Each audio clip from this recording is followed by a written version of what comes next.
Hey, are you a business owner, entrepreneur, or professional? If so, we want you to apply to be a featured guest on our show.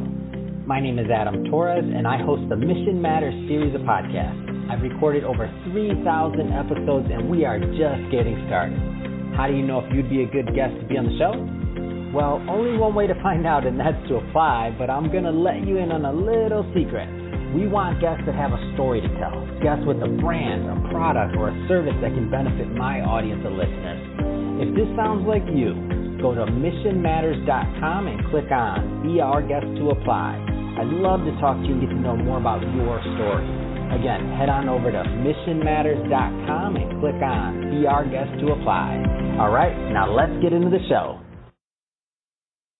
Hey, I'd like to welcome you to another episode of Mission Matters. My name is Adam Torres. You can follow me on Instagram at Ask Adam Torres. And if you'd like to apply to be a guest on the show, just head on over to our website, missionmatters.com, and click on Be Our Guest to Apply. All right, so today I have Joy Hammons on the line, and she is co-founder and CEO over at Foreword. Joy, welcome to the show. Thank you so much. I'm happy to be here. All right. So I'm excited to learn more about Foreword, to learn more about your business, how you're helping really executives and different businesses. And before we get into that, though, I'd like to start with our signature question. So, Joy, we at Mission Matters, we amplify stories for entrepreneurs, executives, and experts. So that's our mission we work on day in and day out. Joy, what mission matters to you? So our mission at Foreword is to serve others to be the best that they can be. You know, we believe that passion drives mission. We hear a lot of talk about a purpose and a purpose statement. But if you really go back to what you're passionate about, there will be lots of opportunities aligning to the mission and how you can serve best. Fantastic. And love bringing mission-based entrepreneurs and businesses on the line and really introducing them to my audience. So happy to have you on the show today. And just to get us kicked off, so tell us a little bit more about your background and really how you got started on this journey leading into Foreword. Yeah, interestingly enough, I was not into leadership consulting most of my career. So I spent a career over 30 years in technology and primarily oil and gas. So that industry, very, very specifically, worked for some Fortune 500 companies, learned some really good things about leadership, good things about process, and of course, technology was my forte. So leading teams, I knew towards the end of my career, I had become a certified coach. And I knew that that's something I wanted to do whenever I, quote unquote, retired, whatever that looked like, but left that portion of my career behind and transitioned to something new. And so with that, once that happened after 36 years, I knew coaching would be one of the ways that I would serve others. I met a fabulous woman that had similar career as my own. We did not know each other throughout our career. And we came together and talked about the what ifs. So what if we did this? What comes next? And we were still actually working for our companies at the time and in a corporation, each individual ones. And then it just happened within a year of each other. And we launched out and said, this is what we're going to create. And so Foreword came to be. Man, what an amazing story. And I feel like, there's some others that are watching this right now that are thinking about like these, and I don't know if I call it second careers or next career or just what's next really. And they look at, what they're going to do next. And the interesting thing to me about you though, and what you've developed is that you went out and did it, after 30 years plus in technology to then move on to, a passion like leadership development and coaching. I mean, that's a big leap. Like, what kind of advice would you give those that are watching this out there that are thinking about, those types of transitions? Like, how'd you do it? Yeah. Well, number one, I would say get ready. If you have an idea, if you have a passion around something like I did with leadership, I looked at people that were transitioning. I saw my transition sometime in the future. I didn't have a date on that, but I knew that I just couldn't sit at home even after I stopped my career or wanted to change my career. I see a lot of people that are going through transition and they don't know what the next steps are. So I would just say, kind of get ready as much as you can. And if you have an opportunity to dip your toe into some of those things, get a good feel, talk to people maybe that are already in similar careers or have their own company. What are the weaknesses? What are the strengths? What are those opportunities? What am I going to face? What am I going to feel when I do that? But overall, I would say, don't be afraid. Rarely do people jump out into something that they can't fall from easily enough and learn in the process and get up and try again. And that was the biggest thing. It was just that fear of the unknown that I faced, as well as I see other people in that. We say, you're gonna change is difficult because you've had a career or you're changing careers, but don't be afraid of it, because you can always go back to doing what you've done before if you were good at that. Man, that's a great point. And I tell people that all the time. And my story. So I was in finance for almost 14 years before I transitioned to media. And I've been in this now going on 5 years. And the funny thing is when I was kind of making that decision, I'm like, okay, I caught a little bit of steam on our brand and what we were doing and marketing in this book. And I'm like, I really like it. And it's fun. It's helping people tell their stories. And I'm like, if I really want to be a financial advisor again, I can. Even at this point, I had a couple of years before I'd given up my licenses. And then even when I did make that big leap and gave up my licenses, I'm like, I can take a test again if I really, really wanted to or needed to. But this other thing like podcasting and media and books and stuff like that, I can't always just maybe have that moment in time. So I totally agree. And that's why I share with my story. I'm like, if you can go back to it, if you were good at what you were doing, then, it'll be there for you, maybe in another form or shape. But if you don't try, you're never going to know. Now, I love what you do, Adam. I just got your book in this week, so I'm excited to read it. Oh, thank you. So fun. And I didn't pay her to say that, everybody, even though, we do sell books. Hey, of course. So how important to you, I do want to spend a moment or two on the idea that you mentioned that you found a partner to launch this with. Because I think when you say that, every time somebody mentions a partner, I'm like, oh, my other half in business, so to speak, Chirag, without Chirag, we don't get this done. He's not in front of the camera all day, but he's behind doing the other things we need to do business wise. So I personally didn't have that aptitude to do it without a partner or the want to do it. Actually, I think it's kind of lonely sometimes if you're working a business by yourself and you don't have a partner. So what are your thoughts on overall just the idea of partnership? I never knew I wanted a partner. Right. And people would tell me, I look back now and I find that interesting. They say, oh, don't get a partner. Oh, you don't want a partner. Oh, you can't do it the way you want to do it if you have a partner. And I think I truly believe they didn't have the right partner. If they were speaking from experience. Kathy and I, get this, we're in over 30 years of technology. I'll say over 30 years for her. I just said 36 for me, so you can figure out the age there. So I won't put that up for her.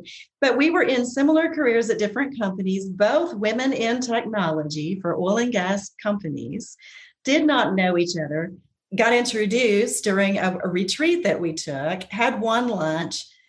I had a dinner where I hosted some executive women at my house because I thought it's time for me to get out there and actually make some friends that understand what I've done all this time. And we read a book called Halftime by Bob Buford, which was just, again, that transition, right? We just sensed something was coming. And what's unique is that we do strategy for companies. And after a few months, when we got started, we looked at each other and said, we need to be doing this for ourselves. It's easy to just get started. You get into the hype of a new company name. You set up the company, whether it's a corporation or whether it's an LLC or what that might look like. Get lots of advice, by the way, in doing that. And we set it up, and then we just looked at why are you doing this, Kathy? And why am I doing this? And it was about the time I actually launched the business first, even though knowing that her intent was to join me at some time. And she did a year later. So it became an official agreement, shareholder agreement. But when we had our offsite to really talk about why we're doing it, I had my why written down. She had hers written down separately. And when we went to the whiteboard to write them, they were almost word for word. Whoa. And it was basically to serve others to be the best they can be. And we talked about that because everybody wants to make money, right? We don't do this because, for free. I would love to, right? But it just doesn't work that way. But it would have really bothered me if she said, I'm doing this because I want to make $1 million year one. Yeah. I'm doing this. If we weren't aligned, to what our vision was, what our strategy is, why we're doing this, that would be a wrong partner. Mm. And so those things are critical in selecting a partner. But like you, I don't want to do this by myself. Could I? I think I could. Yeah. It would be fun. And we have so much fun together because we're just different enough that she catches things that I don't think about. I'm a strategist. I've got more ideas than anybody you know. I think I wake up with ideas. And she has a really great saying, because she's not negative about my ideas. She's supportive, but she says, build me a bridge because I'm not there. I know you see where you want to go, or it's a new service or a new opportunity, but I'm not there yet. Help me get there. And when I take the time to do that and we sit down together, she's a fabulous communicator and she documents the thoughts and the ideas. And then we compare and look, and does it fit in now? Does it fit in later? So it really is a nice compliment. And our ultimate joke is that we work for shoes. We work to buy new shoes, right? I mean, we're females. And so that's just kind of our joke, you know? Oh, that's great. And now when you're talking, I'm thinking about like Chirag. So we're the opposites like that too. So it's kind of funny. It's like, but like how? Like, give me a little bit more on this one. He'll laugh when he sees this interview because that's exactly how our dialogues go. But now you just gave me a new tool. Build me a bridge. I'm not there yet, Chirag. Yes, that's it. Awesome. Yeah. Build me a bridge. So let's go further into Foreword. So first off, the name. Tell me about that. Well, the name was unique. I did work with a marketing firm, and they came back with, I would express my passion, and we were trying to build a website. And we talked about the pillars of services and all the fun in doing that. And I will say that is a lot of fun because you're working with creative people, and I'm not so creative myself. What I consider a strategist, but not really a creative person. So working with this company, they came back with 2 or 3 names, and one they really liked was Current. And I said, but we don't want to bring companies and individuals current. Yeah. We want to take them forward. And so I kept using that, because coaching is helping people move forward. Therapy is looking at your past. Coaching is really kind of helping them move forward. Think forward, action plans to move forward. So they said, give us some time. Let us come back to you in a week. So great. Came back and they said, we have one name for you. And I thought, right, you go from all these options to one, I have no option. And when they told me Foreword and the way it was spelled, and the meaning behind it, because I am a book pusher. If you looked at my bookshelf, I have multiple copies. I will probably send you a book at some point, Adam, when it hits me that this is something Adam really, really needs to read. So I'm known as a book pusher, have been throughout my career. I'm an avid reader. And so Foreword, we advocate, we challenge, and we support you, but we cannot write your story. So we can't do the hard work for you, whether you're a person or a company, but we can guide you and we can support you and we will challenge you. And so the way it is spelled, Foreword, with the bookmark logo, is because it's like the foreword of a book. So we're the foreword to your story. Oh, I love it. It's great. It's a great concept. And I'm a book pusher too. I love sending people books, and I love doing it too. And I'm excited to get one from you. I'm gonna be like, what's going on? What Joy sent me now? Like gifts. Yeah, it'll come. It'll happen. That's awesome. So let's go a little bit further into the types of individuals. I mean, a lot of business owners, executives, entrepreneurs that watch this program. What's typically a good fit to work with you and your team? Yeah, it's individuals who feel a little stuck or they're in transition, and it may not be transition to another company. It just may be, hey, look, I'm being asked to do these things. I'm being asked to grow the company. I need a little assistance there on a personal level or a team level, because we offer some team workshops and getting everyone on the same page. A little bit of change management is a part of that. We also work with boards of companies, boards and owners, and the top level executives as a team. Are they all aligned? Are you all aligned on your vision? If 3 of the owners want to grow the company and just expand over the next 20 years, and you have one owner that wants to sell, right? You got a clash there. And so that's going to be felt all the way through the organization. It's not just having a strong vision statement, because anybody can can say words that are powerful and meaningful. Right. It's really putting the things in place and the actions that support that. So we're looking at those top level individuals because we are seasoned executives as well, and handpick people on my team, on the Foreword team that we really know we can trust. We know their experience. They've done this at other places. And so that's what we're looking for, is those individuals that just need a little nudge. They're needing some assistance, and we can help them get to that next level.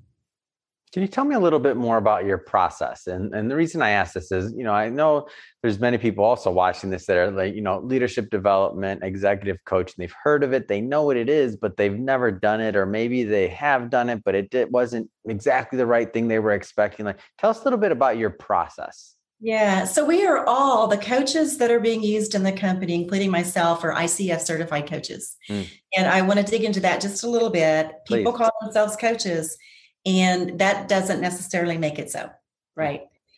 Because coaches today do not have to be accredited. They do not have to carry licenses. But the impact that you have as a coach, or the potential influence you have on an individual, it's critical that you understand the boundaries that you need to be held by, the ethics standards that you need to be held by, the confidentiality as an example, or the note taking, right? There's things like that. So we use all ICF accredited coaches. We like the executive level, again, because that's individuals that we have experience in being where you are. That makes us a little unique as well. We're not just a coach that's trained. We've actually been in a corporate environment, and we understand some of the things that are really affecting you or have an impact, on you.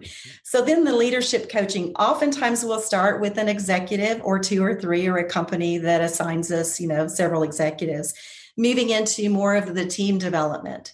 So utilizing some assessment tools, and we've got, again, certifications in a number of those. We like to customize it for the client, though. It's not a cookie cutter method at all, nor should it be, because I've been through a lot of those classes where, we're just hearing the same thing over and over and over again, and it's just a new voice at the front of the room. And then thirdly, the strategy part, it's interesting that was one of my ideas. And Kathy in the very beginning said, help me build a bridge to that, because I don't understand how that goes with the coaching and the leader development. And I said, but I see it. I could just see it in my mind, Adam. I mean, the strategy is so important when you're trying to move a department or an organization forward, making sure that, has it even been communicated? Maybe there is a strategy in a company and the vision. Has it been communicated? And are the KPIs, do they really show that that's the results that you want? And we are finding that a lot of companies they have that at the very top. You have that vision, you have that mission, you put out your core values, but people at the bottom rungs of the organization do not understand how what they do aligns to that each and every day. And that also becomes the buy-in, right? I feel better about doing what I'm doing if I know that what I'm doing is actually having an impact on the vision of the company. Like, there's people watching this that they've never been through the coaching process. Like, who benefits a lot of times from coaching? Because for me, and I'll tell you my bias up front, like every time I've used coaching, it's worked. Like, so I'm completely biased. I'm totally for coaches. I like the fact that you have certified coaches, and I'll just be upfront. Like, I love all coaching. I've had benefits from coaches that weren't certified, some that were, and different levels for different things too, by the way. So just to be clear, so there's different, there's specialists for maybe one specific thing that I needed. And then there's a general coach. So give me a little bit more of the framework of who you feel, because you're living this day in and day out, of who you feel benefits from going through these processes. The people who are willing to go through the process. So, right? I mean, they're looking for that assistance. Maybe that's why I've always benefited, because I'm willing. Sometimes, HR in a corporation or somebody will say, I'm going to get you a coach. Right? And one of the worst things to happen is to just say, here's your coach. Now, right? Go attend these mandatory sessions with this coach. And if they're not open-minded, if they don't understand the benefits of the coach, if they don't trust the coach, it's not going to help. Oftentimes coaches are brought in when it should be a performance issue. Well, I'm going to hire a coach to help my employee with a performance issue.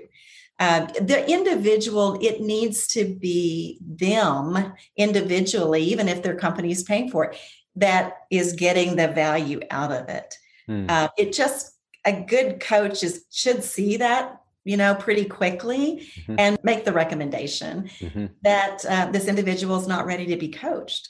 It's not a bad thing at all. I mean, oftentimes in our life, we don't need to be coached every day, right? Right. But if you don't see the need to move forward in a particular situation, if somebody else is seeing that for you, it's not going to work. But those individuals that say, hey, I might want a confidential resource that's helping me move forward. I may have an issue with a coworker. I may have an issue with the board. Right. I may have an issue with my team, and helping that individual move forward. Those are the ones that, of course, we're looking for because they get the best value out of the dollar.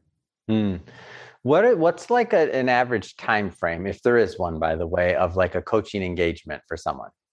Yeah, we recommend a minimum of 6 months. It takes a while to just walk through the process with them, to start building that trust, and also to see the value. It takes some, accountability. What are your successes? What are we working on this week? And building that plan. They build their own plan, of course, with a good coach, but that accountability around that. And so once the individuals start seeing the things that they are accomplishing, just by using the coach is asking them those questions that are making them think. I believe everybody has it within them of what they need to be doing. Sometimes we're just so busy, or we're just caught up in other things, that this gives them an opportunity with the coach to kind of dig deep and discover that all over again. Where does strategy consulting fall in line for your business?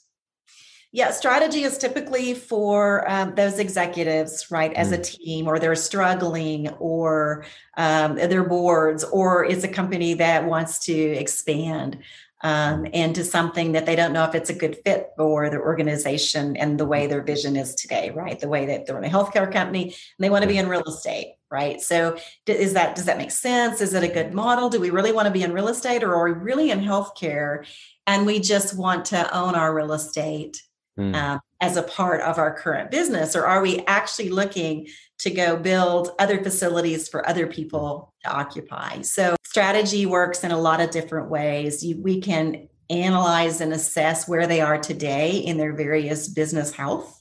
Look at the gaps and help them build plans to fill those gaps, whether it's in leadership, whether it's in funding, what are the issues around current business. Also take a look at what is the industry doing in particular areas that they might want to grow. We can do some market search around that, come back and share with them, and then figure out whether they want to move forward. It's really similar to a coaching session at that point. Are you going to move forward? So if you've got gaps in your organization, what's the plan to move forward? If you have a strategy that you need to be putting it in place, you need to communicate, what are those steps to move it forward? Can you give me an example of, and you don't have to give a client name or anything like that if you don't want to, by the way, but just an example of maybe of taking someone through, or an organization through the process, and kind of some of where they started and where they ended, just to put a little bit of meat to this one. Okay, well, I'll give you one of the best examples we have right now. For the last year and a half, we have worked with a company, and in a different industry than oil and gas. That's all I'll say.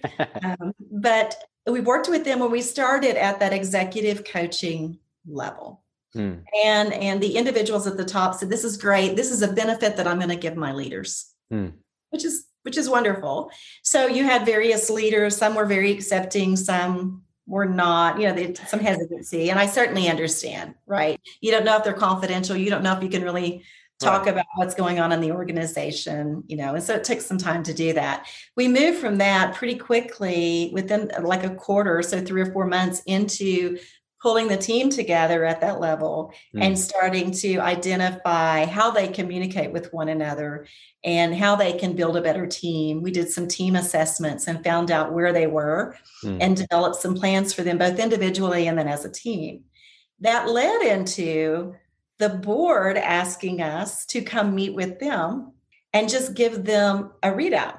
Well, as a coach, you have to be very careful, right? So we did not give them feedback on individuals. And we had told them at the very beginning of the contract, we will never do that. So don't ever ask us to do that. And they knew not to do that. Luckily, they'd been informed, but they wanted some summary of what we were finding in the company, right? What were the common themes? And vision and strategy was one of them. The people just really didn't understand what they did every day. They were there for the right reasons. They were there for their clients, but they really didn't understand that. So with that, the board said, okay, we want an initiative with you where you take us through what our gaps are in each section of our business. And so we did that for a few months. They asked us to do some market research on what they thought would be some growth opportunities. We took about 3 months and came back to them and said, these two are real opportunities. We shared with them the data that we found, some go forward thoughts and ideas, recommendations. And then there were a couple that we said, no, this might be a good time for you to get out of the business. Wow.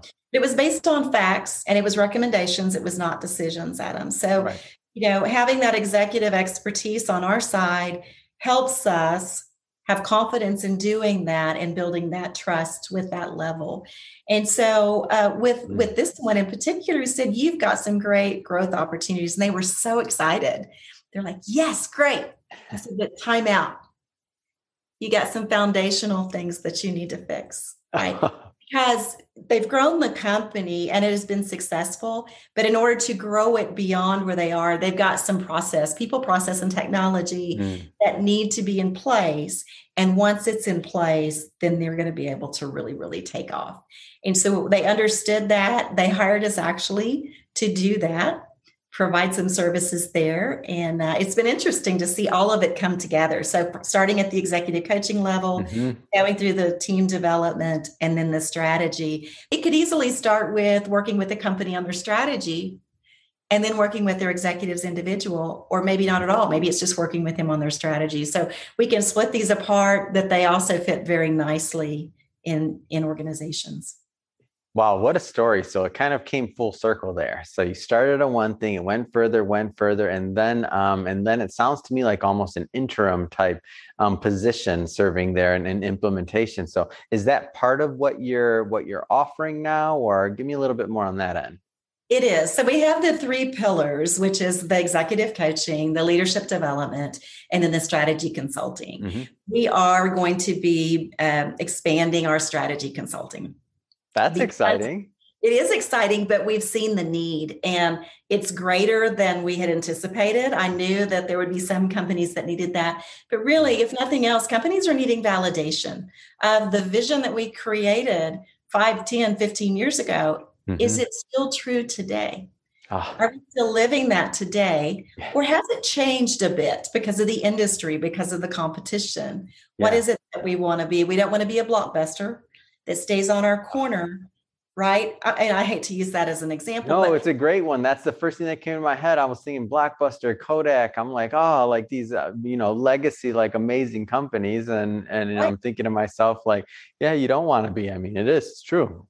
Yeah. They had a great vision at one time. Absolutely.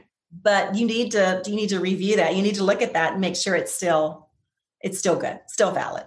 Absolutely. Especially the last couple of years with everything that's changed and technology, the way people are consuming, like even us our company, we look at how people are consuming content, what devices they're on, what they're doing now, their patterns, their consumption, like all these different things go into how our platform evolves and how we continue to really just add value to our audience and to our viewership. So, that's our goal. And so, we have to constantly and things move so fast now that like working with somebody like yourself and working with a company like Foreword on strategy and even just that validation piece, even just to know, okay, we are actually still heading in the right direction.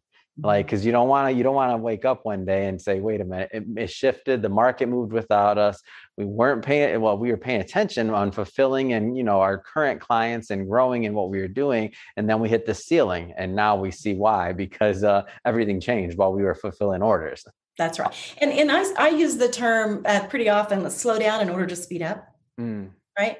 Just slow down for a minute, do this work, roll up our sleeves, because you're fulfilling orders, right? Yeah.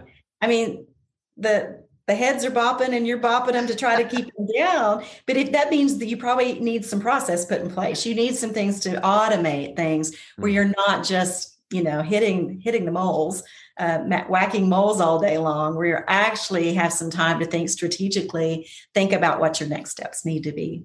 Amazing. So this has been great. I mean, so I just have to ask, so what's next? I mean, you got a lot going on. Like, what's next for you? What's next for Foreword and the company?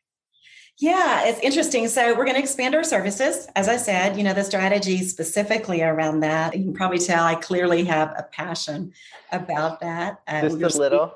Just a little. We're seeing the need. And so with that need, we want to serve, right? We want to serve them. So that's definitely what's next. We're adding bench strength to our team, and have some great people already, and we see a need to expand that. Looking at bigger contracts. We've got some pretty big ones, but we're looking at how do we do that well, not just grow the business, but how can we grow it well? And we may need to slow down in order to get ready. So take some of our own advice. What do we need to put in place so that we can grow even more in the future? And it's easy for us to give those recommendations and suggestions to other companies, but it's another thing to remember to do them ourselves. So we're looking at ways that we can add to our services, but not have so many that we lose focus. Fantastic. Well, Joy, I have to say it has been a pleasure having you on the show today. And I know there's a lot of people watching this right now. If there's anybody that wants to follow up, learn more about working with Foreword or follow your team's journey, I mean, what's the best way for people to do that? Yeah, go to our website. It's www.foreword, FOREWORD.consulting. And also my email is joy@foreword.consulting. They're always welcome to reach out to me personally as well. Fantastic. And we'll put all that information in the show notes too, so people can just click on it and head right over and connect with you and your team. And again, thank you for coming on the show. It has been a pleasure. And to the audience, as always, thank you for tuning in. I hope you got a lot of value out of this. Hope you learned a lot. If you did, don't forget, hit that subscribe button, especially if you're a first-time viewer. We have many more mission-based entrepreneurs and businesses coming up, and we don't want you to miss any of those. Enjoy. Again, it has been a pleasure having you on, and look forward to our next conversation. I look forward to it. Thank you for having me, Adam.